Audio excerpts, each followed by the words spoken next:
না কেন? তো দেখে আসি, চল তাহলে।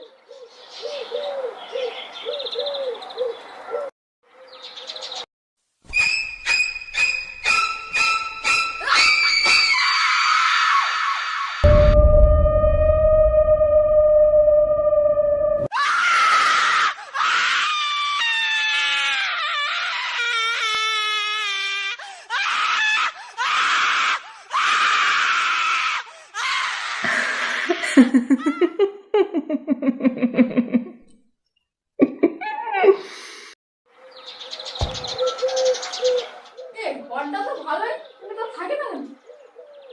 তাতে আমাদের কি, চল ছাদে তো ঘুরে আসি।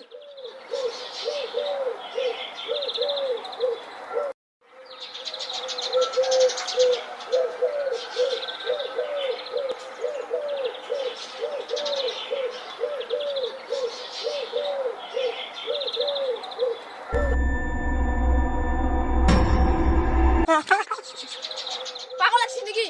কেন ভাবলি বুঝি? না, ভয় পাবো না। বাড়িতে ভালো সাহায্য দেখাস, এখন কি হলো? ও তুই বুঝবি না, ওটা আমার ট্যালেন্ট। ও যাই হোক, তোরা কি ঘরের ব্যাপারে কিছু জানিস? আমরা এটাই জানি যে এই ঘরটা খালি পড়ে রয়েছে, কেউ আসা যায় করে না। আমার মা কি বলেছে জানিস? কি বলিছি আমরাও একটু শুনি। আমার মা এই ঘরে আসতে বারণ করেছে। কেন? এই ঘরে নাকি রাতের বেলা অনেক ভয়ঙ্কর ভয়ঙ্কর কাণ্ড ঘটে। আমরা এটা ভূত মুত বিশ্বাস করি না। দেখি এই আওয়াজটা কিসের? আমি বলছিলাম না ঘরে কিছু আছে। পালা।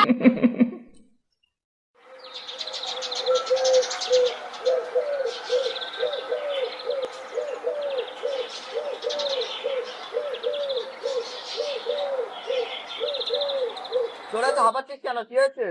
আরে কাকা আর বলো না, আমরা ওই ঘরে গিয়েছিলাম, ওই ঘরে কেমন কেমন চিল্লানোর আওয়াজ বেরোচ্ছে। তোরা জানিস না ওই ঘরে কি আছে? কি আছে? ওই ঘরটা যে মালিকের ছিল সেই মালিকটা ওই ঘরেই মারা গেছে। তোদেরকে আমি একটা কথা বলতে চাই। কি কথা?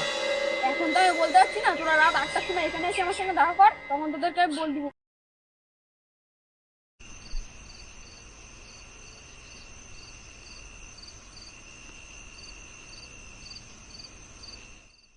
আটটার সময় দেখা করতে বললাম এদের, এখনো আসলো না।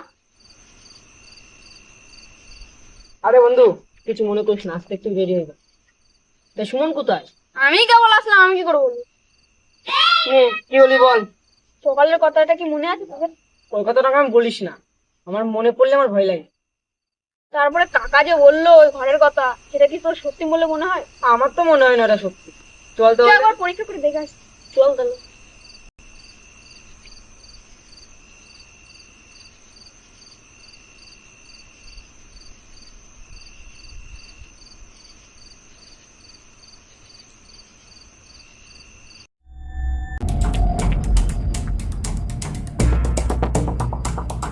তো এবার একটু তল্লাশি নি। চল তাহলে একটু। এ গোপাল, এক কাজ করি, কি বলতো, তুই এদিক যা, আমি এদিক যাই, আর সুমন সুজা যাক, তাহলে খুঁজতে বেশ ভালোই হবে।